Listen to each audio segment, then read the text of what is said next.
Sabay-sabay natin alamin ang mga kaganapan na nangyayari sa ating bansa.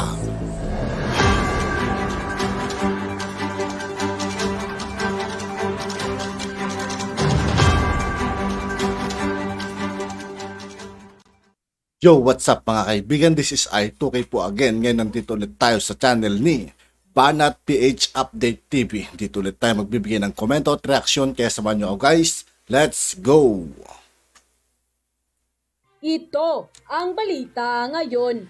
Viral ngayon sa mundo ng social media. Anthony Taberna, tinawag na pinakamarites sa lahat ng INC members. Dahil di umano sa bilis nitong makakuha ng chismis laban kay Attorney Vic Rodriguez kahit wala pang naibabalita sa publiko. Narito ang full report. Pero bago ang lahat mga kachika, Sa lahat ng hindi pa nakasubscribe mga kaibigan kay Banat PH Update TV, mag-subscribe na po tayo at huwag nyo rin pong kalimutan mag-subscribe dito sa aking channel. kung hindi ka pa nakasubscribe sa channel na ito, huwag mo nang patagalin yan. I-subscribe mo na yan. At huwag mo rin kalimutang i-click ang notification bell para updated ka sa lahat ng bagong video na i-upload namin. At yun na nga mga kachika, tinawag nga itong si Katuning na pinakamarites sa INC members. Dahil tila nangunguna na naman si Anthony Taberna sa balita na di umano'y nag-impake na si Attorney Vic Rodriguez sa Malacanang. Mukhang masyadong mainit sa mata ni Katuning si Attorney Vic Rodriguez. Hindi mawari ng ilan sa ating mga kababayan kung ano ang kanyang dahilan. Ngunit para sa social media influencer vlogger na si Maharlika ay bawat salita ni Taberna laban kay Attorney Vic Rodriguez ay may katumbas na halaga di umano. May lakas pa di umanong mangbintang si Katuning at Thinking Pinoy na ang ibang mga social media influencer ay mga bayaran di umano. Subalit mukhang sila ngayon di umano ang nababayaran. Hindi rin nakaligtas ang pagkakapareho ni Katuning at Thinking Pinoy ng kanilang topic o content na pinag-uusapan sa kanilang vlog. Hindi natin palalagpasin ang pambabaliktad at kasinungalingan ni Tuning at ni Taning Pera. Kung mapapansin po ninyo, synchronize yung kanilang pagbablog. Ibig sabihin, ang utos sa kanila ng babaeng ahas ay iisa lang ang kumpas. So balik tayo kay Tuning. Si Tuning, na parang kuting, na pag nagsasalita, akala mo parang si Kuya Cesar at lumalapang ng ng mga mamantika, nakakaloka lang. But ganun pa man, sagutin natin ang kanilang pambabaliktad sa mga vloggers. Unahin natin si Tuning. Actually, short na naman yung sinabi diyan. Hindi ko na pinapanood yung kuting na yan, di ba? Tuning kuting. Kasi, mga kuting no? Kasi mga palangga, so cheapy, di ba? Kachipan ng kanyang mga patutsada at ang pagiging chismoso niya. Silang dalawa actually. So, ibig sabihin, isa lang ang kumukumpas sa kanila. Imagine nyo palangga, pareho sila ng content. Na ang mga vloggers like ako, si Coach, okay, malaki daw ang mata, si Coach, hindi niya sinabi Coach Jared, pero sino ba ang may pangalang Coach sa political commentaries dito sa Pilipinas? Si Coach Jared. At ang may malaking salamin, ako lang naman. So dito nyo po makikita mga kababayan, even yung mga followers na dalawang ito, na brainwash kayo. 'Di ba? Supposedly smart kayo, pero nakita nyo silang dalawa, sabay silang magkasunod ng vlog. Alright? Tapos pareho ng topic about kay Vic Rodriguez, Attorney Vic Rodriguez, na kayo naging pake na masipa na, nasa bahay na, nanahimik na, kung ano-ano mga kanilang mga chismis. Okay, mamaya dadako tayo sa kanilang mga chismis. Kung ikaw ay independent vlogger like me, and even like Coach Jared, like Jan Sangkay, iba-iba kaming content. Iba-iba kung anong feel namin pag-usapan. Hindi, kung tumatalino po kayo talaga nakikinig, makikita nyo kung sino ang tunay na bayaran. Bakit kumbaga sa swimming, di ba, synchronized sila, pareho sila ng galaw.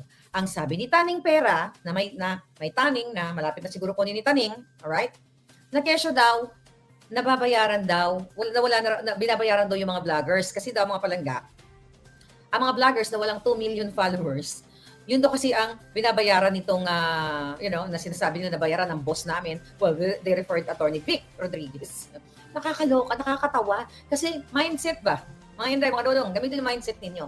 Kung ikaw ay magbabayad, okay, sa vloggers o sa mainstream media, para gusto mong mas maraming audience makarinig ng kasinungalingan mo, bakit ka magbabayad sa walang following na vlogger? Hindi ba dapat doon ka sa 2 million magbabayad? Oh, kita niyo yung pambabaliktad ni Taning at ni Tuning. Ang sabi naman ni Tuning, wala na raw yung boss namin, si Vic Rodriguez. Baka daw lumabo na daw yung mata ng malaking salamin. Unang-una, show nga bells. Kaya nga nagsasalamin kasi malabo ang mata ng kumpas. Siguro sabi ni babaeng ahas, Derry, can you destroy Maharlika and other vloggers? Siguro ganon, di ba? I'll give you something, I'll bring to New York again. Mga ganon. So, nakikita nyo, pareho po sila mga palangga. Synchronized. Meron silang synchronization.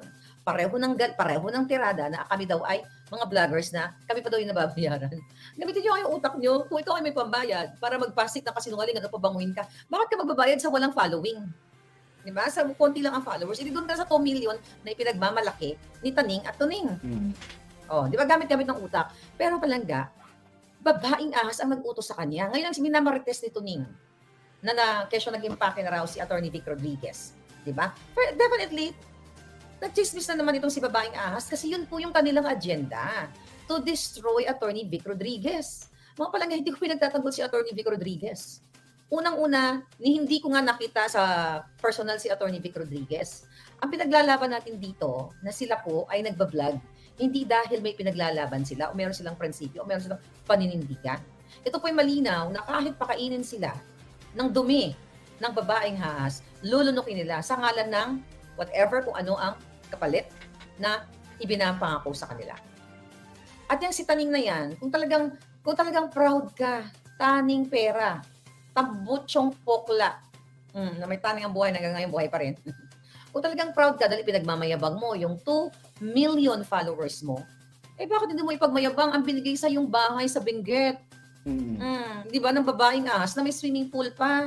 Bakit hindi mo ipagmayabang ang iyong sasakyan na mayroong built-in bathroom? Kung yan ay pinaghirapan mo, galing sa dugo at pawis mo, ipagmayabang mo yan, mag-house tour ka. Di ba? Magpaalam ka kay babaeng ahas, sabihin mo sa babaeng ahas, Derry, di ba? Dear, can I post my beautiful home with swimming pool and my car? Mga ganun. Di ba nagpapaalam ka sa kanya lagi kung pwede mong i-post? Hindi magpaalam ka ngayon, ipaalam mo rin. Derry, dear, pwede ba natin i-post yung session ng pulburon? Yung sinisinghot ang masarap na pulburon? Mga ganun. Mayabang ka eh. Diba? Sabi kasi ni Taning Palangga, na na kesyo, yung wala na kayo, sabi niya, wala na yung boss niyo, ganyan-ganyan. Kasi siya daw, kaya daw niyang i-sustain yung kanyang buhay, ang kanyang, lifestyle, expenses. Kasi daw, tumilo na daw yung Basta tayo mga kaibigan, wala tayong kinakampihan sa kanila. Basta nakikinig lang tayo kung ano man yung issue nila, bahala sila sa buhay nila. Basta tayo, magre-react lang tayo at magre-review. Papakinggan natin kung ano man yung mga sinasabi nila sa bawat isa sa kanila. followers niya, tsaka Mukhang away ata ng mga vlogger to eh. yung kanyang kinikita sa Facebook and YouTube. Paano ka maingit kay Tuning? Di ba? Na puro chismis ang hatid. Sino naghatid sa kanila for content, for views, di ba? Para kunyari sila ang bida at syempre yung connection nila at kung ano man ang pinangako ni babaeng ahas. Kasi ang kanila pong agenda talaga is to destroy Attorney Vic Rodriguez. Yan ang utos ni babaeng ahas at iba pang mga ahas na gustong lumingkis kay BBM. Pag sinabi mong loyalistang Marcos ka, loyalista ka sa tama na ginagawa. Ako ay loyalist. Pero hindi ko papayagan na babayaran ako ng babaeng ahas para magsinungaling sa inyo, para sirain si ganito, si ganyan. Kasi nagbabasa ako, tinitimbang ko, tinitignan ko kung sino itong mga taong ito na, kunyari, sinasabi ni ganito, ganyan. O Marley kasi, yan, masama yan, may ginawa yan. No, hindi ako nakikinig lang na, masama ba yan? Tinitimbang ko, nagre-research ako, mindset. Titignan mo kung totoo ang pinifeed sa yung information, baka mamaya patibong lang yun, hindi nasunog ka ngayon.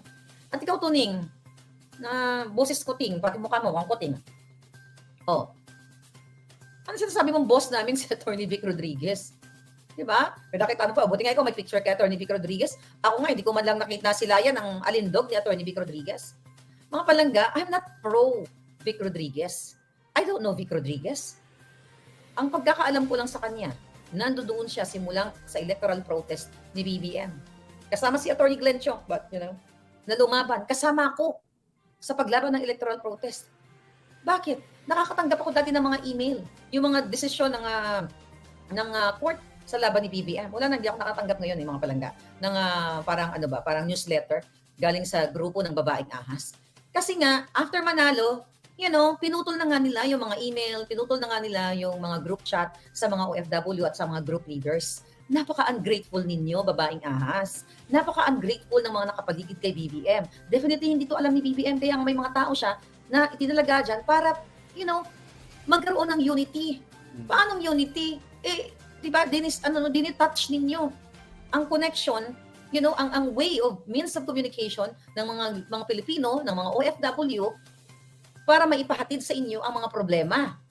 I'm talking about the staff of BBM dati. At si babaeng ahas. Tinatanong niyo ako, sasabihin niyo sa akin, Marnica, ba't hindi niyo isend kay BBM yan? Diretso. Di ba? Di ba may contact ka naman? Mga palangga, wala po akong direct contact kay BBM. Kasi dati, pag ini-interview ko siya, pag inigising ako ng madaling araw ng kanyang staff, Miss Maharlika, gusto niyo bang interviewin si BBM? Kasi may bago ngayon sa electoral protest. Of course, it's an honor to interview the pinaniwalaan natin na nananalong Vice President. Kahit po madaling araw sa Amerika, bumabalikwas ako, nanginginig ba ang tumbong ko pag si BBM? Kasi I support BBM. At yun na nga mga kachika. At yun nga po mga kaibigan, dito po nagtatapos ang ating reaction video. Muli ako po si I2K ng Sundalo ng Dungado at 811. Maraming salamat sa patuloy na pagsuporta. Yeah, peace out.